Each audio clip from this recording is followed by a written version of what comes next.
Salve, salve! Sejam todos bem-vindos ao canal do professor Alex Nina. Hoje nós vamos falar de desastres naturais, conceitos básicos. Primeiro, os desastres naturais podem ser conceituados como eventos naturais adversos, os hazards, que, ao atingirem regiões habitadas por populações humanas, causam impactos socioeconômicos. Desastres, hazards são naturais, porém as condições, os eventos são naturais, são os hazards. Só que os desastres, propriamente dito, por ele envolver essas questões aqui socioeconômicas, eles podem ser considerados não naturais. É isso que fala essa publicação aqui, uma publicação bem famosa do Banco Mundial. Em inglês está aqui, olha. Ameaças naturais ou eventos naturais, desastres não naturais, justamente ressaltando essa questão aqui socioeconômica. Os hazards são eventos que se originam a partir de processos naturais, associados à geodinâmica interna e externa da Terra. Fica até redundante, né? Se é geodinâmica, é claro que é da Terra. Então, já atuava ao longo da história geológica, antes do aparecimento da espécie humana, tais como erosão, inundação, sedimentação, terremoto, erupção. Quando tais processos atingem proporções catastróficas, são capazes de provocar mudanças radicais na evolução das paisagens e das espécies. Então, esse seria o conceito de hazard. Exemplos de hazard ao longo do tempo geológico. Você teve a erupção vulcânica que ocorreu há 250 milhões de anos, na região que hoje corresponde à Sibéria, responsável por a extinção de 95% das espécies que habitavam o planeta. Então, isso foi aqui na mudança de era do Paleozoico para o Mesozoico. E a colisão mais famosa aqui, o hazard mais famoso, é a colisão do asteroide de 65 milhões de anos, na região que hoje corresponde ao México, a hipótese mais aceita para a extinção dos dinossauros. Olha, levantou uma quantidade de poeira e aí extinguiu os dinossauros. Isso foi na passagem do Mesozoico para o Cenozoico. E aqui tá, se a gente pegar o tempo geológico aqui, olha, no período aqui do Permiano para o Triássico, marca, aqui é o Paleozoico para o Mesozoico. Aqui foi aquela primeira extinção da Sibéria, tá? Você teve até em termos de percentual de espécies, a extinção foi maior, porque aqui foi cerca de 60%. A maior extinção que aconteceu na história da Terra não foi a dos dinossauros, mas a dos dinossauros também foi importante.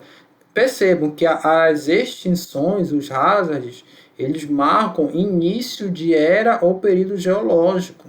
Elas são tão importantes para a evolução da biodiversidade do planeta, do próprio planeta em si, que eles são marcadores. Até porque as eras geológicas e períodos, pelo menos aqui daqui para trás não, é o chamado Cambriano, ele é baseado em eventos geológicos, mas daqui para frente é baseado em eventos paleontológicos, ou seja, da evolução das espécies, particularmente das espécies de animais, tá? Você tem outra divisão para plantas até, mas a mais conhecida é para os animais. E aí você tem as extinções como marcadores de mudanças de eras e períodos geológicos, para vocês verem o quanto é que é importante. E a mesma ideia, se a gente trazer para o contexto atual, ela é importante. Um desastre, sendo natural ou não, ele tende a ser uma ruptura e causar uma mudança em termos socioeconômicos de uma região. Você pode dizer que existia um mundo antes e depois da Segunda Guerra Mundial, por exemplo. Então, por provocarem um impacto de extinção em massa, esses exemplos podem ser vistos como uma ampliação do conceito moderno e objetivo de desastre natural, o qual possui um viés mais antropocêntrico, limitando-se apenas àqueles eventos naturais capazes de causar impactos ao homem. Então, se uma erupção vulcânica acontece numa região que não é habitada por pessoas, ela, no conceito moderno de desastre natural, não é considerado como desastre natural, porque não atingiu pessoas. Ah, mas matou ali, causou desmatamento de floresta, matou os animais e tudo mais. Não, o conceito ele é objetivo. Não matou ninguém, não causou um prejuízo para ninguém, não é um desastre natural, tá? Claro que numa visão mais holística, isso aqui é questionável, porque alguém pode dizer que tinha determinado apreço pela biodiversidade da região que foi impactada ali pela erupção vulcânica, pelo terremoto, enfim, pelo furacão. A ideia de que inevitavelmente isso vai afetar o homem até do ponto de vista ecológico. Você poderia ter uma erupção, um furacão que atingisse uma região, que seria um ecótono, uma região próxima, uma região que tem uma diversidade biológica própria, que só existe ali. De repente ali estaria, com técnicas de engenharia genética, uma cura de um câncer. Então talvez tenha sido o impacto aí do ciclone, de uma tempestade, que não atingiu ninguém diretamente, mas indiretamente afetou toda a humanidade porque impediu a descoberta da cura de um câncer. Isso a gente vai falar na chamada teoria sistêmica, que bater de asas de uma borboleta pode causar um tufão em outro lado do mundo. Essa questão aí de uma coisa poder influenciar a outra. Claro que isso é uma visão mais holística, mais sistêmica, e até mesmo bem mais expansiva do que essa aqui. Mas para fins de gestão, de legislação, por exemplo, o desastre natural só é considerado com relação aos impactos diretos nas pessoas. Magnitude e frequência são duas variáveis importantes. Os hazards se desenvolvem a partir de uns reservatórios naturais que armazenam energia, que quando liberada provoca impactos positivos ou negativos nas condições de equilíbrio da população atingida. Então, a magnitude do hazard se refere ao nível de energia liberada por ele, sendo inversamente proporcional à sua frequência de ocorrência. Então, você tem aqui, olha, magnitude, que é energia em joule, e a frequência aqui. Tá? Então, aqui, na verdade, está aqui intervalo de recorrência, que seria o inverso da frequência. Então, quanto maior a magnitude, maior também o intervalo de recorrência e menor frequência. É exatamente isso. Os eventos de maior magnitude são menos frequentes. Só você pensar, uma grande inundação ela demora muito mais tempo para ocorrer do que uma inundação cotidiana aí numa determinada cidade. E se ela demora mais tempo para ocorrer, ela libera mais energia. O prejuízo que ela causa, ela tende a ter maior, porque não, tende a ser maior. Não necessariamente é maior, porque depende também de outro fator, como a vulnerabilidade. Mas ela libera mais energia.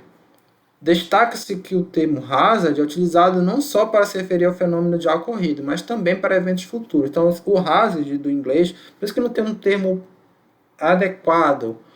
A gente traduz como evento adverso, como ameaça, porque realmente pode ser traduzido dessas duas formas. Então, ele pode ser ameaça, no sentido de ainda uma probabilidade de ocorrência, ou evento, no caso, algo consumado que já ocorreu. Mas também o hazard é utilizado para atividades humanas. Ou seja, nesse caso se refere aos desastres ambientais. Eles dão origem aos desastres ambientais. Claro, se você colocar hazard no Google Acadêmico, vem muito mais estudo de desastre natural do que desastre ambiental. Ele é muito mais utilizado no sentido de desastre natural, mas pode sim também ser utilizado no sentido de desastre ambiental. Então, a vulnerabilidade corresponde ao conjunto de características intrínsecas da população que determina a sua forma de reação ao desequilíbrio diante da ocorrência de um evento natural diverso, um hazard. Alguns atores dividem a vulnerabilidade em dois fatores: a resistência, capacidade de absorver o evento natural com o mínimo de dano possível, e a resiliência, que é a capacidade do sistema se recuperar após a ocorrência do evento natural. Então você tem aqui, olha, no exemplo, duas regiões de plantação de arroz. A região A, após a ocorrência de uma inundação, ela imediatamente perde 90% lá da plantação de arroz. E a região B, ela perde 40%. Essa região B, ela é mais resistente. Tá bom? Então, a perda imediata dela foi menor. Ela resistiu, olha, ela absorveu melhor o evento natural. Só que 6 meses após esse evento, 75% do que foi perdido, do total, tá? Ele foi recuperado. Então a perda aí estava limitada a 25%. Na região B, a recuperação só foi de 10%, a perda global estava em 30%, ou seja, essa aqui já tinha se recuperado mais. Então ela é mais resiliente, ela se recupera mais forte. Eu gosto de dar o exemplo do lutador de boxe, né? Você pode ter um cara que ele é resistente, ele aguenta levar porrada. Tá batendo, aguenta levar porrada. E o outro que não, que com poucas porradas ele já cai. Só que assim, esse que aguenta levar porrada, pode ser que quando ele caia pra valer mesmo, pra ficar aí anos se recuperando. E esse que logo cai, beleza, ele perdeu ali, mas depois de meses ele já tá inteiro. Então, esse segundo ele é mais resiliente, o primeiro é mais resistente.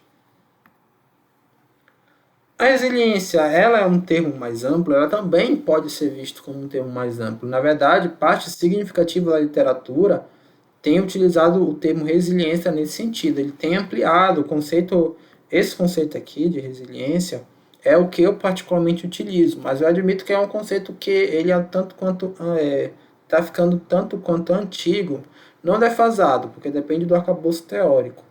Porque ultimamente você tem surgido vários autores que têm utilizado a resiliência quase que como um sentido contrário à vulnerabilidade. Em mudanças climáticas, a resiliência é vista como o objetivo da adaptação, ou seja, essa antítese da vulnerabilidade. Para a União das Nações Unidas de Combate aos Desastres Naturais, é basicamente isso aqui que a sigla significa, resiliência refere-se à habilidade de um sistema, uma comunidade ou uma sociedade exposta à ameaça resistir. Então, olha, a resiliência inclui a resistência aqui para esse conceito. Absorver, acomodar-se e recuperar aos efeitos de um evento natural em um determinado tempo e de forma eficiente, incluindo a preservação e a restauração de suas estruturas e funções básicas. Então, eu mostrei aqui que, assim, eu coloco uma série de conceitos aqui, mas esses conceitos, eu quero deixar bem claro que não existe um consenso em termos desses conceitos. Você pode ter uma discussão teórica em termos do que significa um termo ou outro, ou até mesmo das limitações de determinado termo, tá? Mas é importante a gente ter mais ou menos a ideia do que significam os termos. A gente já vai falar aqui disposição. A relação entre a localização de uma determinada população e a probabilidade de ocorrência de um evento natural diverso no devido local. Alguns autores colocam a exposição como se fosse um fator da ameaça, outros a separam. Independente disso, a exposição ela está estritamente relacionada a uma questão geográfica, sempre é uma relação da localização com esse provável evento natural, essa ameaça. Então, por que o Brasil é pouco atingido por terremotos? Tem uma explicação geológica para isso. Olha, o Brasil, primeiro que ele está distante de qualquer limite de placa tectônica, e principalmente em limite convergente de placa tectônica. Porque aqui onde tem limite convergente, como na Cordilheira dos Andes, você tem países como o Chile, que está próximo de limite convergente de placa tectônica, você tem maior ocorrência de terremotos, e terremotos de magnitude maior, mesma coisa que o Japão para cá, ou a costa oeste dos Estados Unidos. Tá bom? Então você tem essa questão das placas tectônicas como um fator de exposição a determinados eventos naturais. Haiti e Japão, eles possuem basicamente a mesma exposição. Você tem, olha, limites convergentes de placas tectônicas no Haiti, por aqui, e no Japão. Mas a vulnerabilidade, os impactos, são diferentes em termos econômicos e humanos. Por quê? são as questões sociais. Aí entra a diferença de intensidade para magnitude. A gente tinha falado que magnitude está estritamente relacionado ao grau de energia liberada, enquanto que a intensidade está relacionada aos impactos gerados. Tá certo, as duas elas tendem a ser inversamente proporcional à frequência. Então, desastres menos frequentes tendem a terem maior magnitude e também maiores intensidades, mas a magnitude ela também é influenciada por outros fatores. A intensidade, perdão, também é influenciada pelo fator da vulnerabilidade, enquanto que a magnitude não. Exemplo, o terremoto, a magnitude é a escala Richter, uma escala logarítmica, que é a medida de energia liberada. Então pode acontecer um terremoto de mesma magnitude no Haiti e no Japão, a escala 8, magnitude 8 na escala Richter. Então a energia liberada foi a mesma. Só que a intensidade, que é medida por outra escala, que é a escala de Mercalli para terremotos, ela é baseada nos impactos. Então, o número de mortes de pessoas sistematicamente são maiores no Haiti por um evento de mesma magnitude, porque você tem maior vulnerabilidade social ali. As casas elas não são tão bem construídas, o governo não tem tanto recursos para dar assistência para a população, as pessoas são mais pobres, entre outros fatores. Em compensação, em termos de perda econômica absoluta, quando a gente fala em perda econômica absoluta, é o total de perdas, diferente de perdas relativas. A absoluta é maior no Japão, porque é um país mais rico, é claro, né? Aquele velho ditado, o pobre nunca tem nada, quando vem uma inundação, ele perde tudo. Então, como o Haiti ele é um país pobre, a perda absoluta, o que ele vai perder do ponto de vista econômico, é menor do que no Japão, caso ocorra lá um terremoto.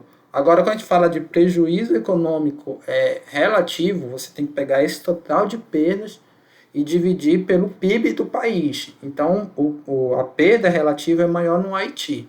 Tá? Embora o Japão perca muito, do ponto de vista absoluto, ele é um país rico. Então, proporcionalmente é pouco, tende a ser pouco. Né? O terremoto aconteceu lá numa cidade, essa cidade foi destruída, mas o Japão tem outras cidades ricas que podem dar assistência ali de imediato para aquela cidade. O Haiti vai depender muito mais de assistência de ajuda internacional. Desastre natural. Então, conceito de desastre natural, conceituando todos esses elementos.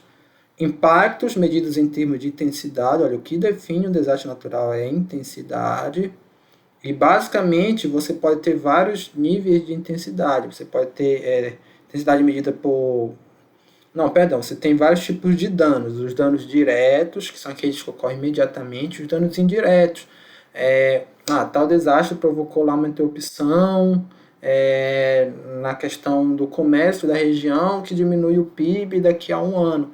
O que define impacto são os danos diretos, tá? E a intensidade são os danos diretos. Definem o desastre propriamente dito e depende essencialmente de três fatores: a magnitude do evento, a exposição e a vulnerabilidade da população. Você tem os dois elementos básicos, os hazards e a população. Os hazards, quando eles não ocorrem, quando eles são potenciais, você tem aqui determinada frequência e magnitude. E a população você tem uma vulnerabilidade que composta aqui pela resistência e a resiliência, conceito mais restrito de resiliência, está considerado aqui.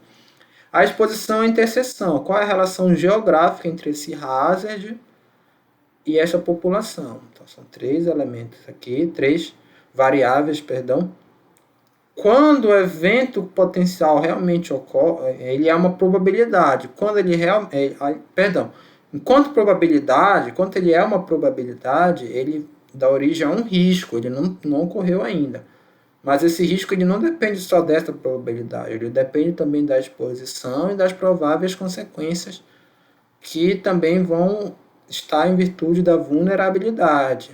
Então, esses três fatores aqui definem um risco. Quando o evento realmente ocorre, e isso deixa de ser probabilidade, passa a ser uma ocorrência, aí sim a gente fala que existe um desastre, que é mensurado em termos de intensidade. Tá bom? Então, todos aqueles elementos a gente falou aqui, nesse esquema. É um esquema que eu mesmo fiz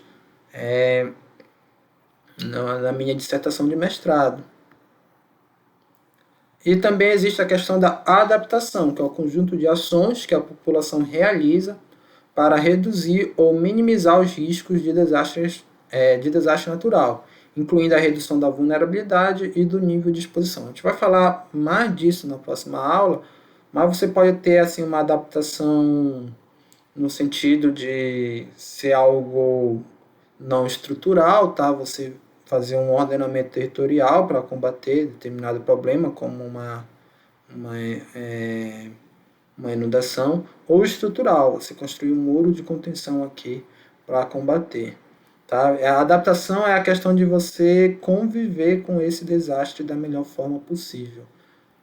Então, essas são as principais referências dessa aula. Você tem o Manual do Castro e aqui são também alguns trabalhos publicados por mim em parceria com outros autores também.